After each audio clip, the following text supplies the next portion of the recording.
السلام علیکم ورحمۃ اللہ وبرکاتہ۔ میں امید کرتا ہوں صاحب آپ خیریت سے ہوں گے۔ آج آپ لوگوں کے لیے ایک ایسا سریع التاثیر اور بہت مؤثر وظیفہ لے کے آیا ہوں۔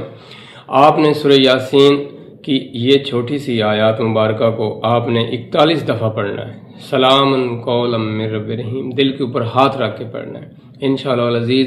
اگر آپ کا دل نیکی کی نماز کی طرف نہیں راغب ہوتا تو اللہ تعالیٰ کے فضل و کرم سے اس قرآن مجید کی آیات مبارکہ کے صدقے آپ کا دل جو ہے اللہ تعالیٰ کی جو معرفت ہے اس کی طرف راغب ہوگا، نماز پڑھنے کو دل کرے گا، گناہوں سے دوری ہوگی، اور جو انسان کے اندر مختلف غلط حرکات پائی جاتی ہیں، جھوٹ بولنا، غیبت کرنا، اس طرح کے جو معاملات ہیں اللہ تعالیٰ کے فضل و کرم سے آہستہ آہستہ جو ہے یہ ختم ہونے شروع ہو جائیں گے، اور اللہ تعالیٰ کے فضل و کرم سے آپ کی زندگی سہل اور آسان ہوگی۔ سلام قولا من رب رحیم آپ نے یہ پڑھنا ہے۔ اگر کوئی بندہ بیمار ہے، پریشان ہے، تو اس کو پانی کے اوپر 41 دفعہ دم کر کے پلائیں انشاءاللہ العزیز۔ اللہ تعالیٰ کے فضل سے وہ ٹھیک ہوگا، صحت یاب ہوگا۔ یہ اللہ تعالیٰ کا بڑا خاص فضل ہے اس آیات مبارکہ کے اندر، کیونکہ قرآن مجید فرقان حمید کی جو سورہ یاسین ہے وہ قرآن مجید کا دل ہے، اور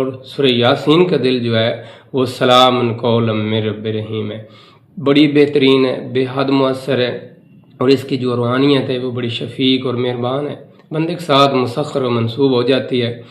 اور اگر آپ چاہتے ہیں کوئی قرض دار ہے اس کا قرض ادا ہو جائے تو یہ کثرت کے ساتھ نماز فجر کے بعد پڑھے، چلتا پھرتا پڑھے، اٹھتا بیٹھتا پڑھے، پڑھتا رہے انشاءاللہ العزیز، اس کا جو قرض ہے وہ ادا ہو جائے گا۔ اگر کوئی بندہ کسی ایسی ناگانی مشکل کے اندر چلا گیا ہے، وہ حل ہونے کا نام نہیں لے رہی، ایسی مہم ہے، تو اس کے لیے بھی اسی ترتیب کے ساتھ پڑھیں انشاءاللہ العزیز۔ زندگی کی تمام تلخیاں، پریشانیاں یہ آیات مبارکہ کے صدقے حل ہوں گی۔ اگر کوئی بندہ اس کو کثرت کے ساتھ پڑھے گا تو اللہ تعالیٰ اس کا دل کے اندر نور پیدا کرے گا، اور اس کی جو خصلت رذائلہ ہیں وہ ٹھیک ہو جائیں گی اور وہ دور ہو جائیں گی۔ تو یہ بڑا بہترین اور بے حد مؤثر وظیفہ ہے، اور اپنی زندگی کو سہل اور آسان بناؤ۔ السلام علیکم ورحمۃ اللہ وبرکاتہ۔